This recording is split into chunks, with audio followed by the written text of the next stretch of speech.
Hello, my name is Lakin and welcome to my channel. So today's video is going to be my March reading wrap-up. This is my first reading wrap-up. Bear with me as we talk about all the books that I read this month.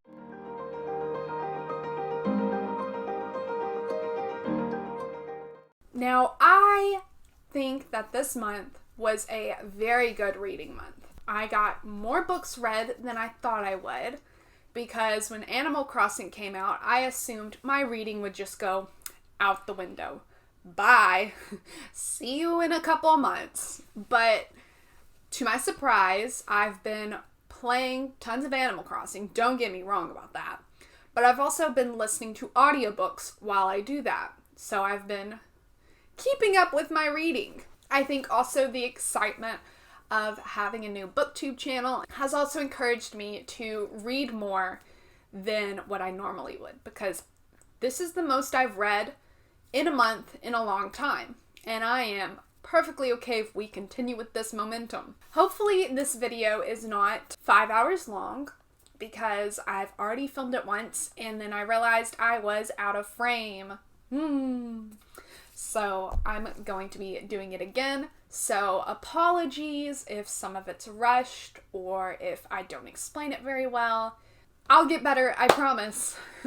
Some of my stats for this month are I read 13 books this month. I DNF'd 3 books this month. And I am still currently reading 2. Now it is March 30th, so I still have technically today and tomorrow to read some more. So it could be 14, it could be 15, but I'm just going to go ahead and film this with my 13 books. Out of those 13 books, I read 3 5-star books. I read 5 4-star books. I read 4 3-star books and 1 2-star book.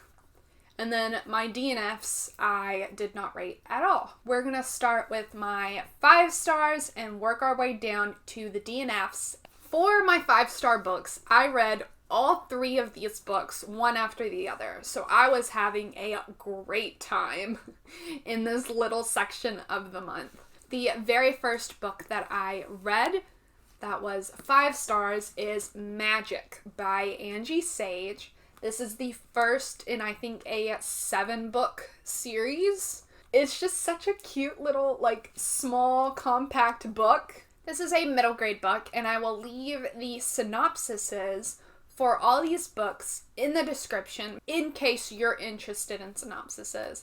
I personally am not a synopsis reader. I don't really read the synopsis before I pick up a book, but in case you are, they will be available for you to read.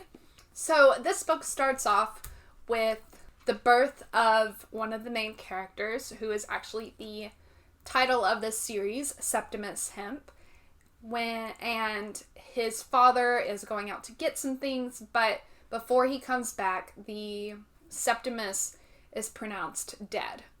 But when he was coming back, he finds a little girl that was born that day as well, and just sitting out there in the snow. So he takes her in, and their family takes her in and raises her as their own, and it turns out that she is the lost princess. So the bad guys are trying to get rid of the lost princess so that way they can become the rulers. The lost princess obviously doesn't want to die. So they are trying to protect her and also fight these bad guys, regain control. And there is magic, and there is siblings, and just different inanimate objects, and there's talking mice, and there's a bogan, which is like some mud-loving beaver otter thing. I don't know what he is. And there is a cat that was turned into a duck. And there is just so much stuff, and it was so much fun to read. Our main characters are all 10. I was invested the whole time. The next 5-star that I read was The Vanishing Stair by Maureen Johnson. This is the second book in the Truly Devious series.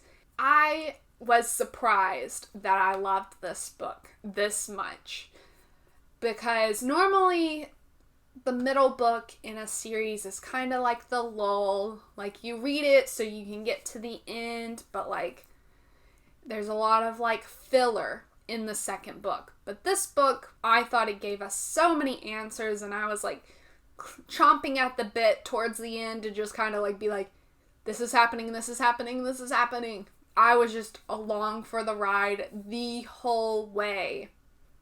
We got more answers in this book than we did in the first one, and we got to see more of the friendships built at the school, and it still left us off as a cliffhanger, but it was a very satisfactory cliffhanger, and I felt like this book was very well done.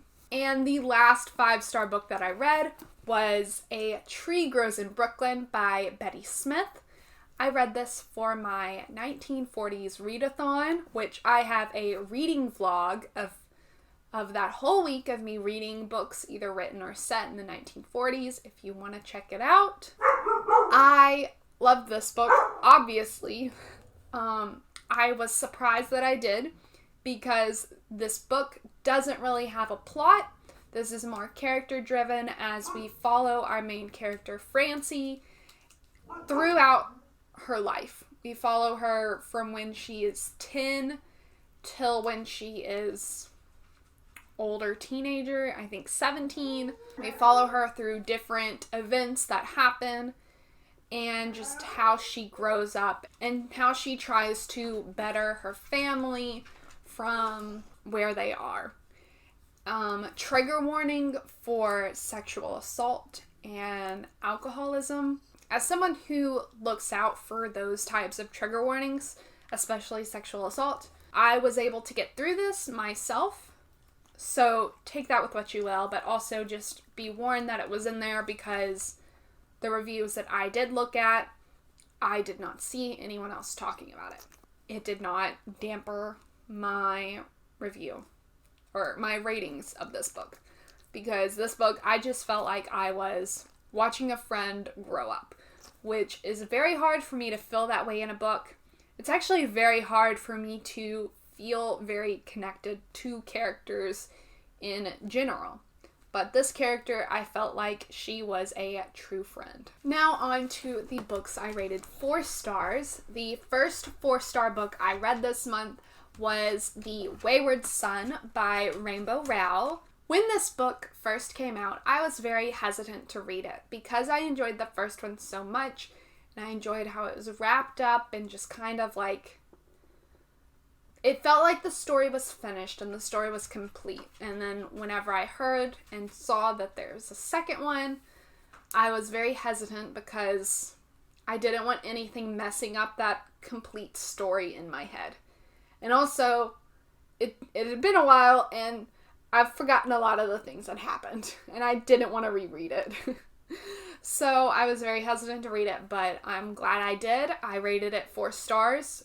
Probably the only reason I rated it 4 stars is because of Baz. I enjoy Baz so much. I enjoy his POVs are my favorite. I enjoy his one-liners. Baz needs to be protected at all costs. And I don't feel that way about a lot of characters. Before I read this book, I knew that there was going to be a third one, and I also knew that a lot of people did not like the ending of this book. Because knowing that the ending probably wasn't going to be very satisfactory, I was able to prepare myself for and kind of allow some of my frustrations to kind of wash off my back, because I was kind of expecting them. This was a fun, just like car ride story. Not much really happens in my opinion, but it was just fun to see Baz. It was not fun to see Penelope. She is very annoying. I do not like her at all. I'm sorry if you love her. Is that even her name? Bunce? Yeah, it's Penelope. Yeah. I thought she was fine in the first one, but But in this one, I really thought she was annoying. Sorry if you love her. I was much more interested in the vampire side of it than the other wizard magical side of it. The next book that I read was the first book in the Truly Devious series by Maureen Johnson, and I obviously like the second book better because I've already talked about it. In this book, I was fully prepared for the unsatisfactory ending because I know that all 3 books take place within the same mystery. So I knew it wasn't going to be solved within the first book. And I was able to, the same with Wayward Son, expect the ending, which I wasn't prepared for it to end literally in the middle of a sentence at all. So, and that's why it was not 5 stars, because even though I expected the unsatisfactory ending, that was a really unsatisfactory ending, and if I hadn't have been able to just pick up the next book, I would have been very disappointed, especially if I had read this whenever it first came out. So, yeah. But I really enjoyed the going back in time to the 30s, and then coming back into the present and seeing her put things together, and then going back in time and seeing it kind of play out.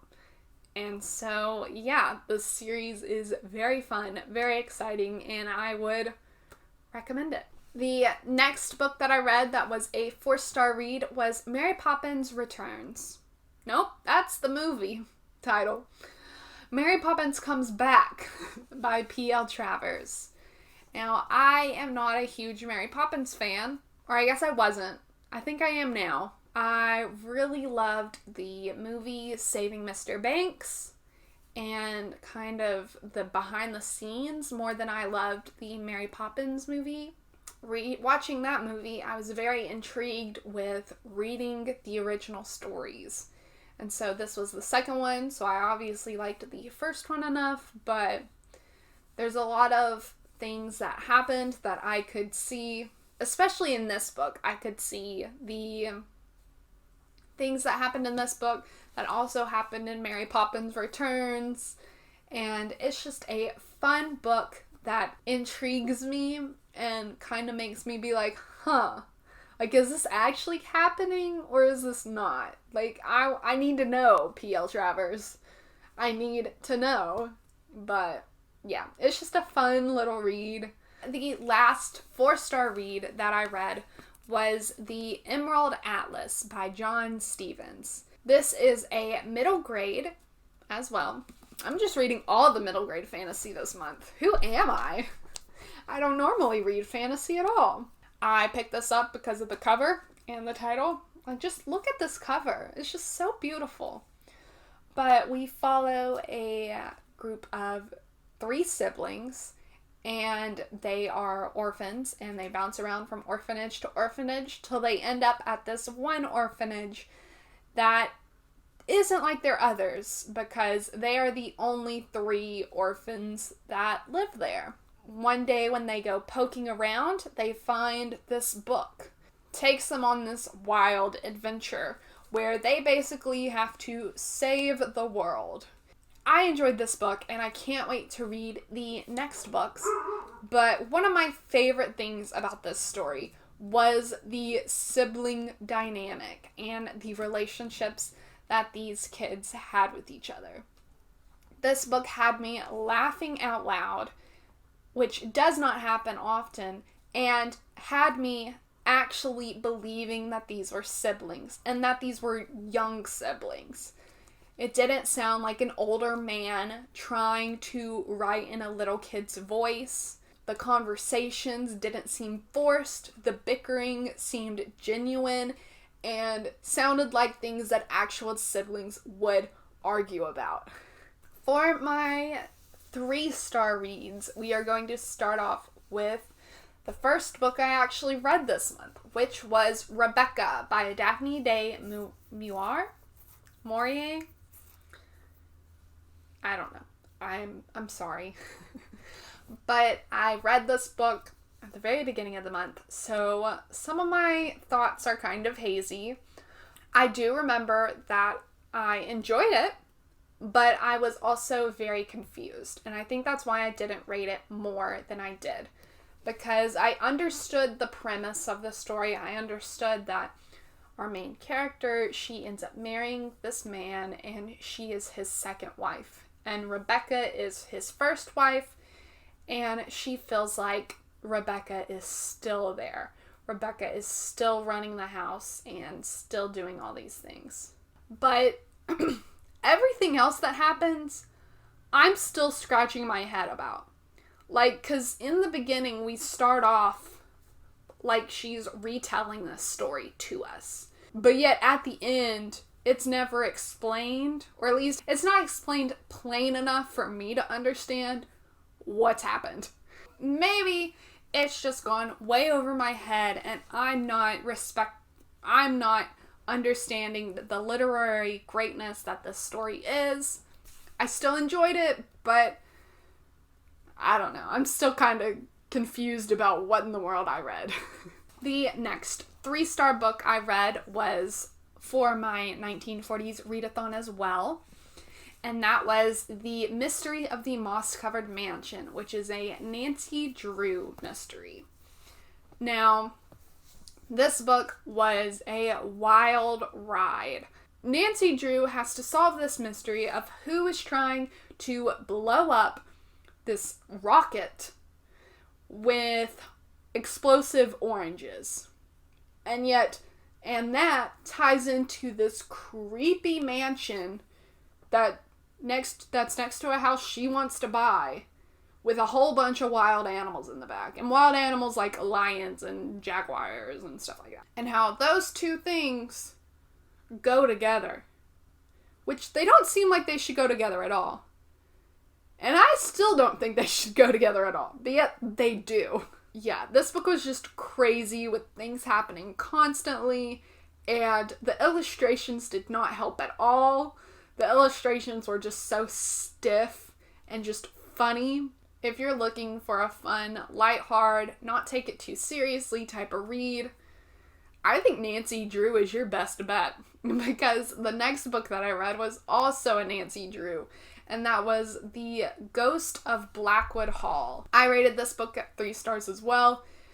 And this book, I'm still unsure about what happened. Or like how the bad guys were doing what they were doing before they got caught.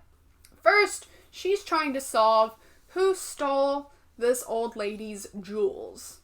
And then it turns into, who are these ghosts and why are they scamming people for their money?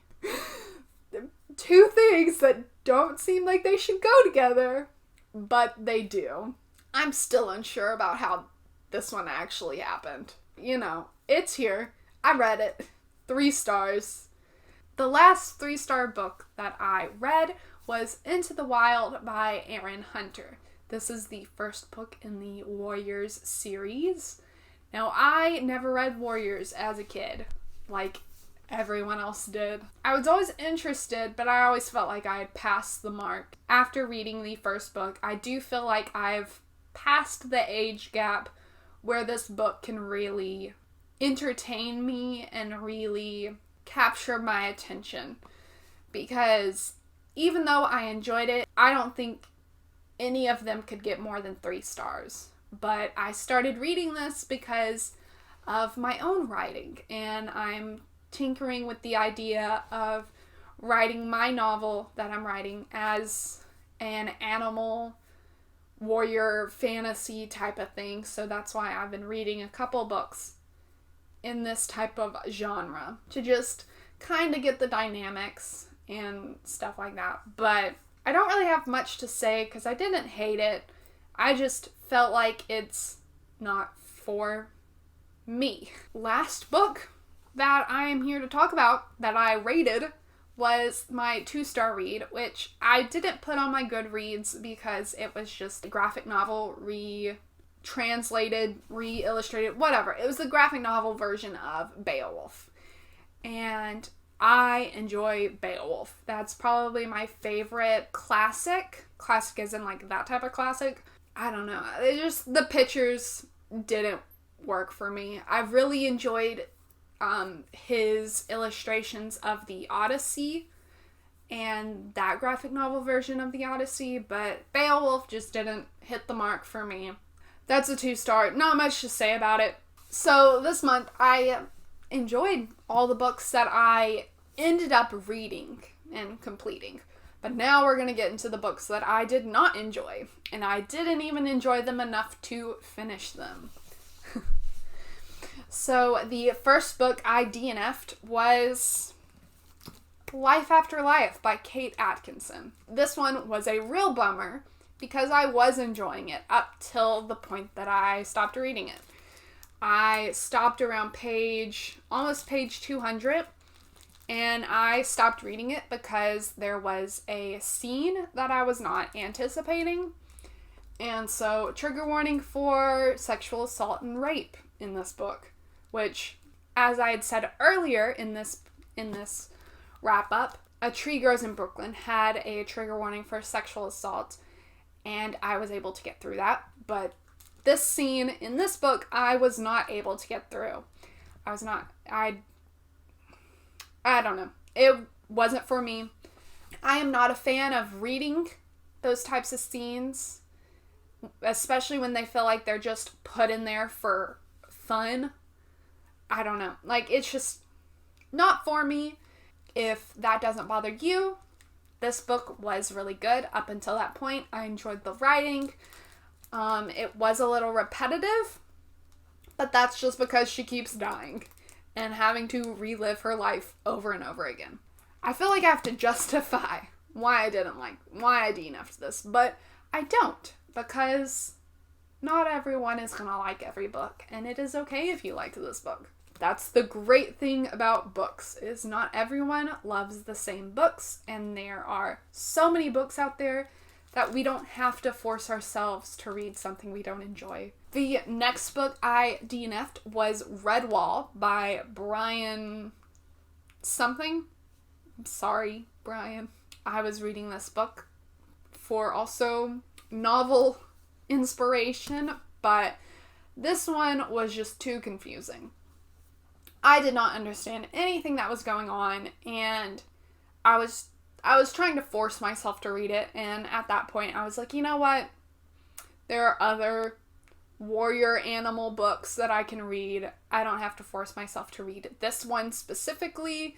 And the last book I DNF'd this month was The Glass Woman by Caroline Lee. I'm disappointed I DNF'd this book because I was enjoying it so much. I DNF'd this book for the same reason as Life After Life. So both of these books at the same point decided to put... I don't even want to talk about it because this one, I don't even feel like there is any reason at all for the sexual assault, rape scene to be in this book at all. There was no reason, and there was absolutely no reason for it to be put in the detail that was in it, because she could have talked about it and explained it, and if you need that in your story, fine, I guess, but there was no reason for it to be in there the way that it was. It did not need to be written that graphically. I love the art on this book, and I was loving it up until that point. This is kind of like a Rebecca retelling. A lot of whenever I was looking at the reviews to be sure that that type of trigger warning wasn't in this book, even though I did not see that, I saw a lot of people talking about how this book was a lot like Rebecca, which I had read at the beginning of this month. And I was hoping that this book would kind of help me understand a little bit more of the premise of Rebecca, which I guess it sort of did, but it also severely let me down. The pretty cover got me. This is gorgeous. I will give it that. Those are the books I DNF'd. I hope I wasn't too hateful or negative towards those books, because even though I did not like them, and I did decide to quit reading them, I do know that there are people out there who those are their favorite books, and I think that is perfectly okay, because like I said before, we don't have to like every book. There's not only 10 books in the world, and we need to read them all because that's all we have. We have a unlimited source of wonderful stories that we can pick and choose from, and that is I have the privilege to DNF these books if I don't like them. Those are all the books that I read in March. I hope you enjoyed this video. I hope you found some books you maybe want to read, or you've maybe found some books that you know you definitely do not want to read. Either way, I hope you enjoyed this video. My throat is sore. I'm gonna go drink some water and play some Animal Crossing, but I hope you have a good morning or evening whenever you're watching this, and I will see you in the next video. Bye!